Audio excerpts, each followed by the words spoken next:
Olá, nesse vídeo eu vou falar de um assunto recorrente em consultório, onde as pessoas me perguntam: ai, será que eu atraio esse tipo de gente? Gente abusiva, gente folgada, gente que não fala a verdade, enfim, você pode preencher aí nos 3 pontinhos de reticências que eu deixei no título, aquilo que você está desconfiado, desconfiada, que você atrai para a sua vida. Isso acontece mesmo? Por que será? E eu vou te contar a minha experiência de consultório. E assim pode ser que você tenha uma pista de entendi por que isso pode estar acontecendo na minha vida.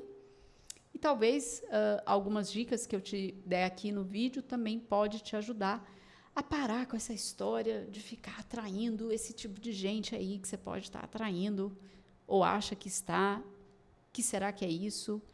Parar de ter isso na sua vida, tá bem?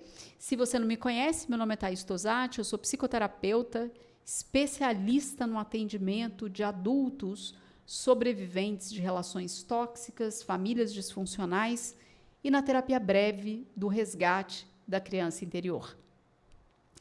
Bem, então vamos entender que história pode ser essa, né? De eu atraio esse tipo de gente, tem tanto disso na minha vida, oh meu Deus, o que é isso?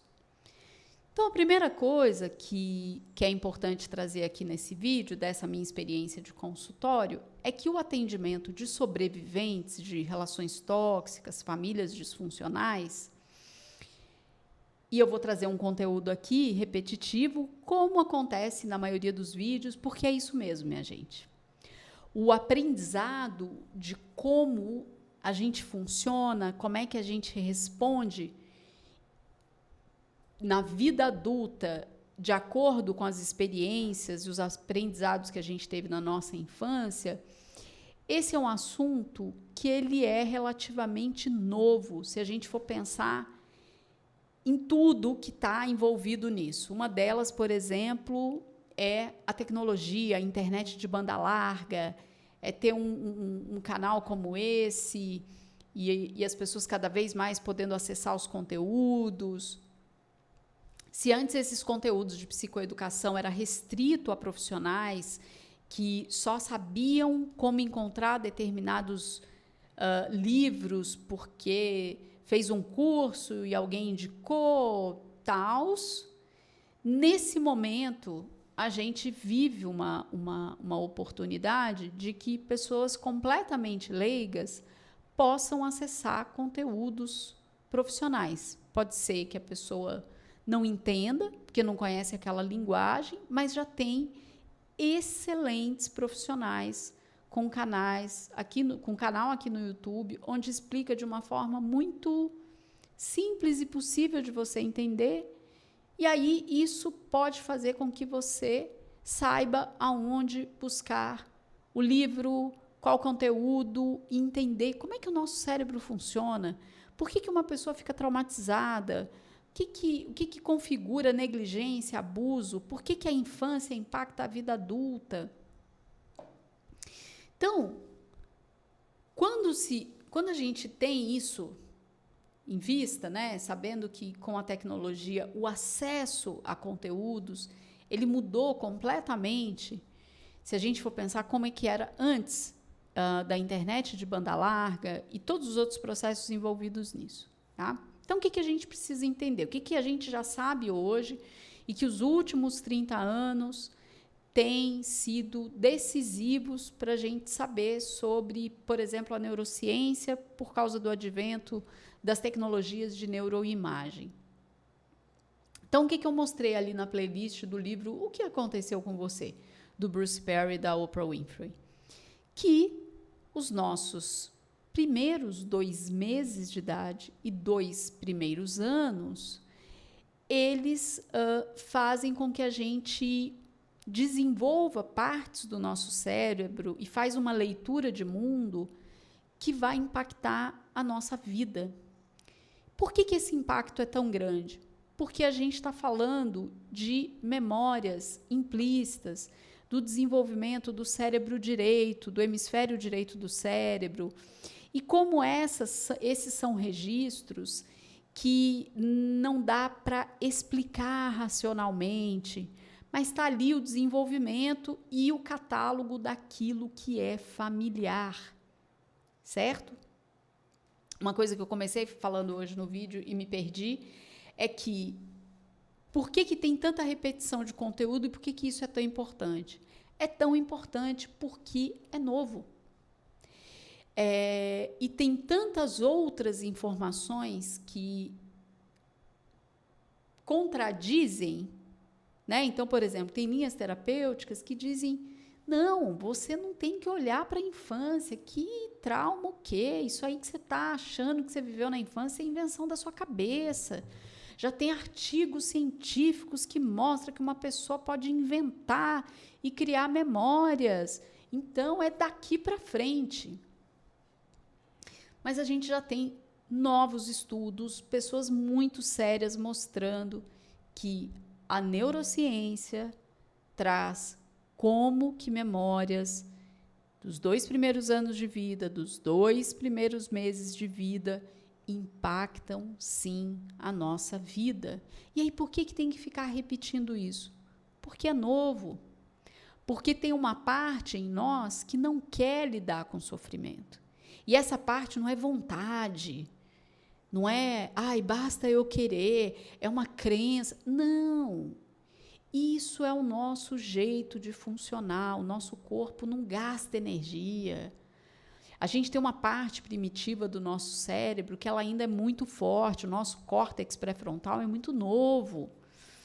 É tudo muito novo. Se você assistir os vídeos da playlist que aconteceu com você, tem um vídeo que o Bruce Perry traz, né, que o nosso corpo, o nosso cérebro, ele não está dando conta dessa tecnologia, do jeito que a gente está lidando. A gente tem uma genética que ela ainda está muito conectada com escassez. É como se fosse uma genética incompatível com essa loucura que a gente está vivendo.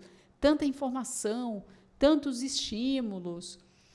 Então, é importante saber disso, que o nosso corpo, ele tem uma parte dele que é muito curioso, que quer explorar, que quer conhecer, mas tem uma outra parte que fala, não muda, não. Não muda, não. O que é isso aí? Isso não me é familiar, então é perigoso.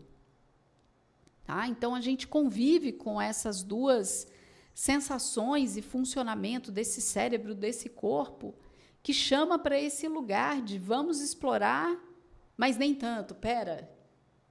E aí, por isso que precisa repetir. Sem contar que falar sobre comportamentos, coisas que estão acontecendo na sua vida que te traz sofrimento, falar sobre isso e falar sobre uma coisa que você talvez não esteja gostando de ouvir, vai fazer você também não prestar atenção, né? Existe uma outra coisa no nosso jeito de funcionar, que é uma busca por padrão, é uma busca por resolver logo, né? Não falei? O córtex pré-frontal, ele é novo. O córtex pré-frontal, ele fala o quê?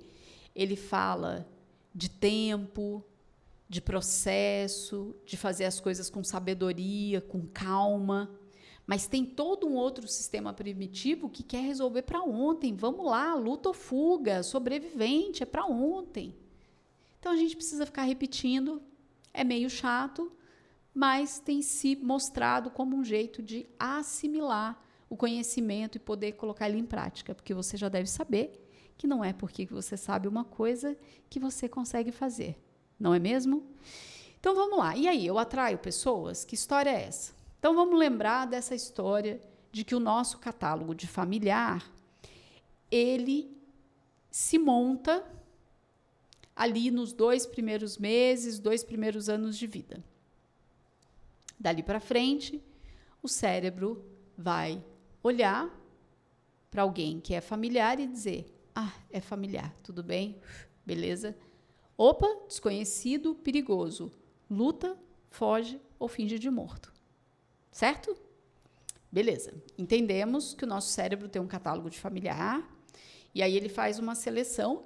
E detalhe, você não tem nenhuma gerência sobre isso. Você não pode dizer assim, cérebro, eu sei que você não entendeu que isso aqui é familiar, porque não está registrado, porque não parece com aquilo que eu vivenciei nos meus 2 primeiros anos. Mas eu quero ficar aqui assim mesmo, tá? Não vou sentir esses desconfortos de luta e fuga e fingir de morta.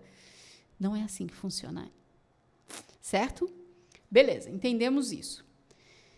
Segunda coisa, o que é que ficou registrado como familiar na sua vida nos seus 2 primeiros anos, tendo em vista que o seu córtex ainda não estava atuando, por isso é que memórias antes dos 3 anos de idade, de traumas, de negligência, até de coisas boas, em geral você não vai lembrar como um filme, como uma foto. Aconteceu isso naquele dia com aquela pessoa, eu estava com tal roupa, eu estava em tal lugar, era o ano tal, estava chovendo. Não é assim que você vai lembrar. A sua memória, que vai ficar registrada antes dos 3 anos de idade, é uma memória de sensações. Ok? Bem, temos um problema aqui, né?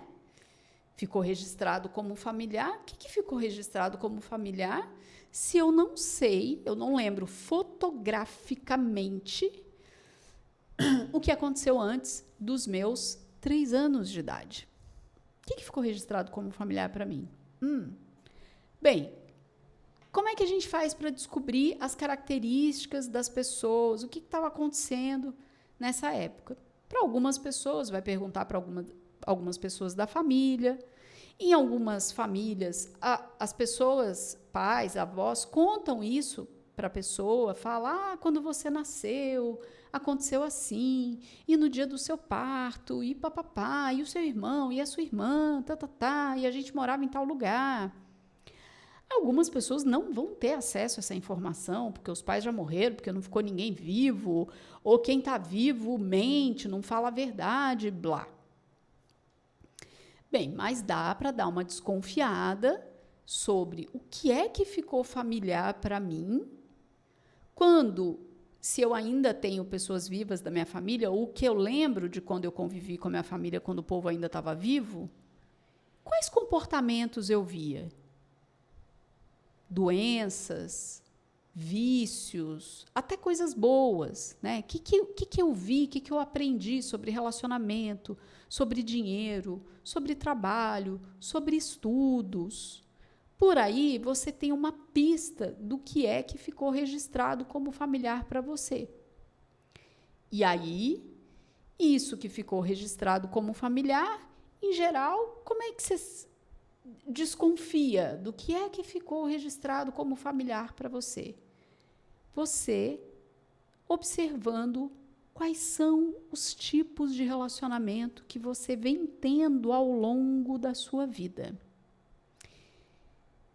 São relacionamentos longos? São relacionamentos curtos? São relacionamentos pacíficos? São relacionamentos conturbados? São relacionamentos que terminam sempre em briga? São relacionamentos que você consegue conversar, o outro fala a verdade para você, você fala a verdade, você não tem medo de abandono, o outro não demonstra ter medo de abandono e vocês conseguem conversar e ser vocês mesmos nessas conversas? A depender dos tipos de relacionamento e identificar um padrão, isso pode te dar pista do que é que ficou registrado como familiar para você. Existe uma possível exceção, que é você ter feito um processo de terapia de, no mínimo, 1 ano, toda semana, com um profissional que trabalhou os seus traumas, que vocês trabalharam juntos, os seus traumas de infância, negligências e tal, tá?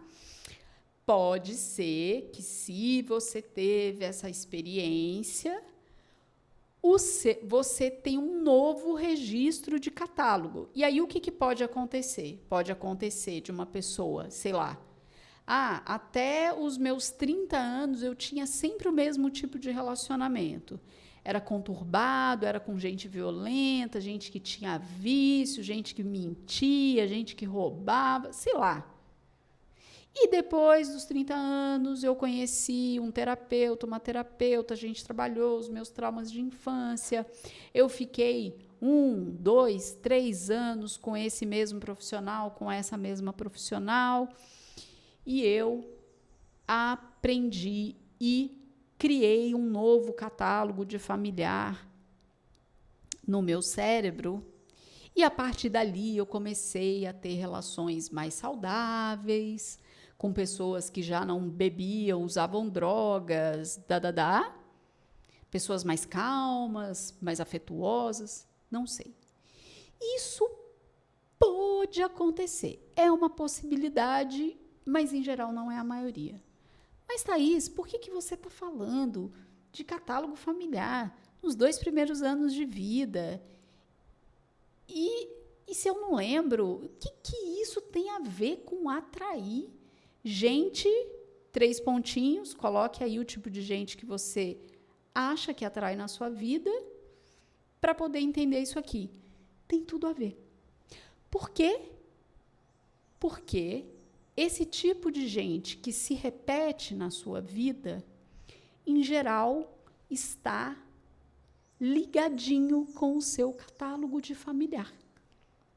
E se você não fez um processo terapêutico onde você experimentou uma aliança terapêutica com um profissional, onde vocês trabalharam os seus traumas, negligências, disfuncionalidades da infância, você não desenvolveu identidade, não tem novo catálogo de familiar. É o mesmo. Talvez ele tenha mudado de roupa. O que eu quero dizer com isso? É muito comum ouvir algumas pessoas dizerem assim: nossa, na minha adolescência, putz, início da vida adulta, só namorado, namorada tranqueira, só treta, só confusão, eu tinha o dedo podre, Mas agora tudo mudou. E aí, o que eu já vi acontecer em consultório? A pessoa tem um histórico de relacionamentos na adolescência que tinha, por exemplo, muita violência, abuso físico, psicológico, e agora ela está se relacionando com pessoas calmas, boas.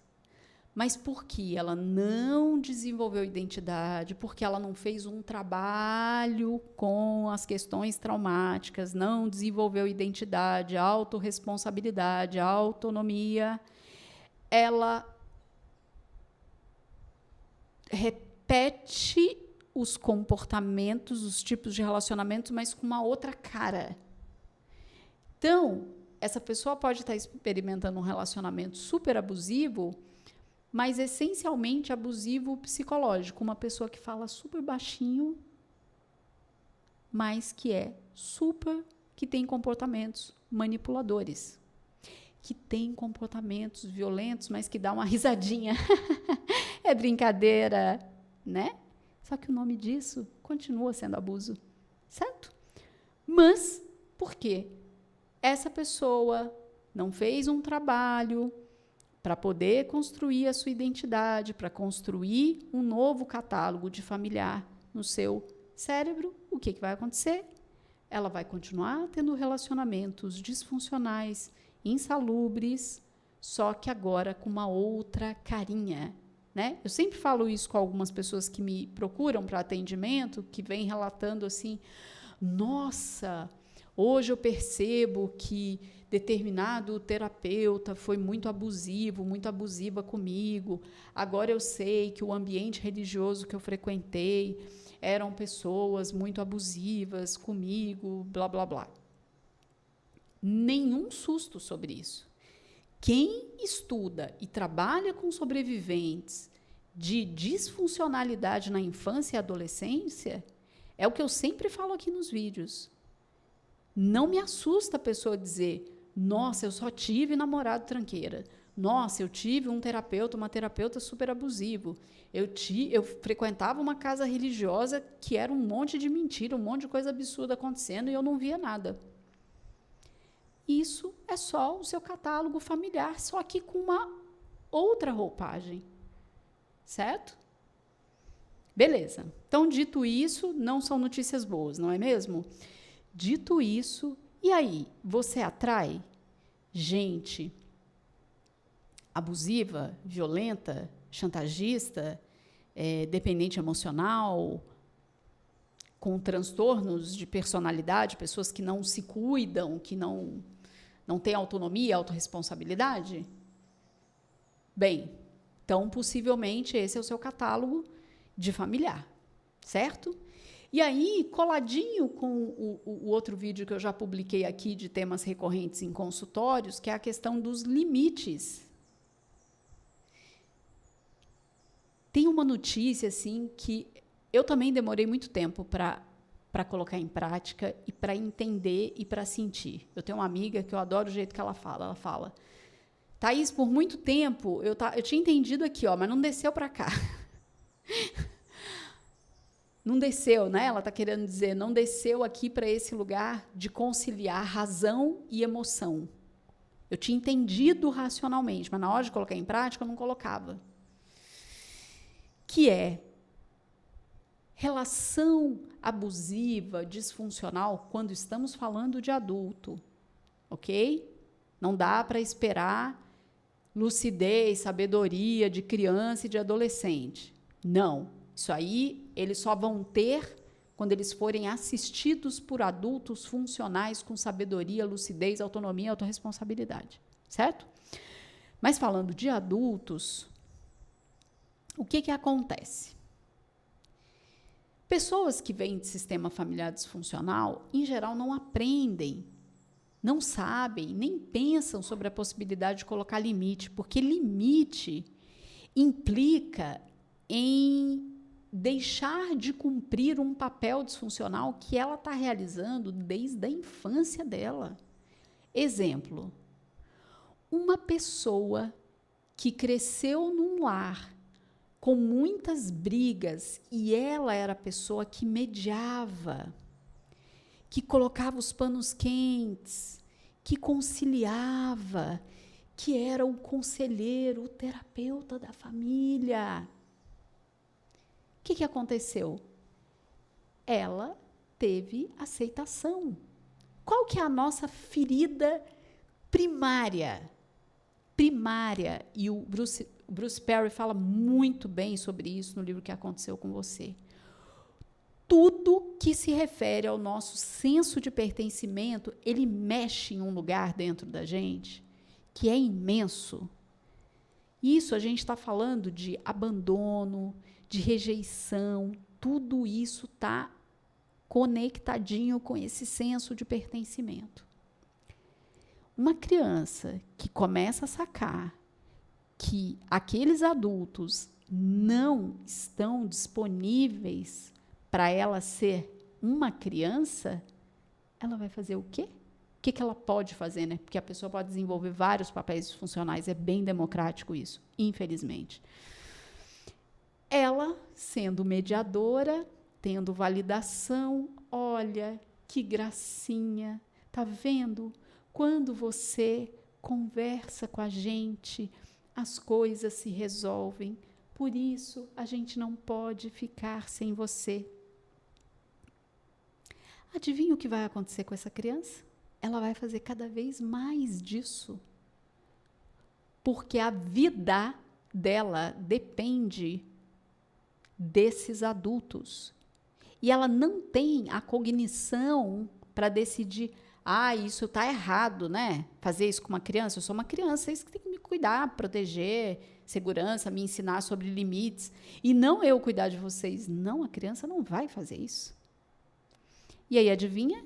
Na adolescência, ela vai ser aquele adolescente que também vai colocar panos quentes entre os amigos. Na escola vai ter um BO, uma treta, o que ela faz? Ela é a mediadora. Ela pode, inclusive, ter uma profissão de mediadora na vida adulta. Alguma surpresa para você? Nenhuma surpresa. Ela está muito boa em fazer isso, gente. Tem todo um sistema neuronal, todo um caminho neuronal sobre essa pessoa colocar panos quentes, certo? Aí ela faz uma terapia e descobre que isso foi uma coisa disfuncional que ela desenvolveu. Como é que ela vai abrir mão disso? Como é que ela vai parar com esse negócio? Como é que ela vai parar de ter validação disso que ela é tão boa em fazer? Ainda que traga sofrimentos para ela que ela nem faz ideia. Como, por exemplo, não ter tempo para ela, não conseguir descansar. Qualquer pessoa que manda mensagem, que liga, que na rua, pelo amor de Deus, ela é boa, ela é generosa, ela ajuda. Não vai fazer isso. É muito difícil. Percebe? Por que eu estou falando tudo isso? Porque uma criança que vem de um lar disfuncional, na vida adulta, é isso que ficou registrado de catálogo para ela, sobre o que é familiar. Uma pessoa que cuida das outras, por exemplo. Esse é um exemplo dentre um monte, tá? E aí, essa pessoa atrai gente pedindo ajuda? Atrai? Ela atrai ou ela, na verdade, como não conhece os próprios limites, porque não conheceu na infância, não fez um processo terapêutico que pudesse mostrar para ela, olha, você vem de uma família disfuncional, desenvolveu esse papel disfuncional, portanto, você parece que não aprendeu a colocar limites, não é mesmo? Porque você ajuda as pessoas sem poder, sem ter apoio, sem ter tempo para você. Você não está cuidando de você. Como que você vai cuidar do outro? E aí, se você não coloca limite, até porque você nem sabe, né, que existe. Porque quando a gente fala de limites, e quando eu estou falando de limites, eu não estou falando de simplesmente colocar não. Falar não. Isso é muito simplista. Limite, estamos falando minimamente de um senso de existência. Eu existo em um corpo, eu sou um ser. Então, na vida adulta, eu sei o que eu estou sentindo, eu sei o que eu preciso, portanto, eu vou fazer isso e não vou fazer aquilo. Agora, eu tenho condições de ajudar essa pessoa. Agora, eu não tenho, não quero. Isso tudo é limite. O limite se reflete na forma como você lida com o dinheiro, com a alimentação, com a atividade física, com a saúde. Você só procura um profissional da saúde quando você está todo quebrado, todo lascado? Porque você não se escuta, você não tem tempo para você? Limite é muito mais do que dizer não. E aí, como é que funciona? Se eu não desenvolvi identidade, não me conheço, não sei o que é limite para mim, sou desmedida com algumas coisas ou seguro demais outras, continuo não conhecendo limites. E aí, quando chega uma pessoa disfuncional, agressiva, tendo uma atitude desrespeitosa, e eu não coloco limites, eu mantenho essa pessoa na minha vida. E aí, o que eu digo? Olha, eu atraio essas pessoas. Ah, que vida difícil. Ou, nossa, mas essa pessoa faz isso? Ela não tem bom senso, ela não tem boa educação. Se isso não é bom senso e boa educação para você, o que você vai fazer com isso? Porque existe todo tipo de gente.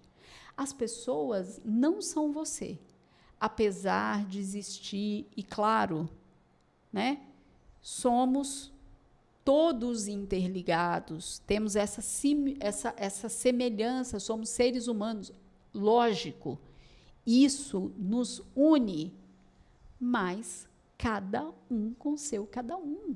É por isso que existe um negócio chamado identidade. Acabou a história da simbiose com seu pai, com a sua mãe, com seus cuidadores primários. Antes, o seu mundo dava para entender, era sua mãe, seu pai, seus cuidadores primários, a sua casa. Agora você é um adulto, é uma adulta. Se a sua infância foi bagunçada, você precisa organizar essa bagunça. o mais rápido possível, o quanto antes. E não é rápido na organização, é rápido para buscar a ajuda correta. Porque a bagunça está feita.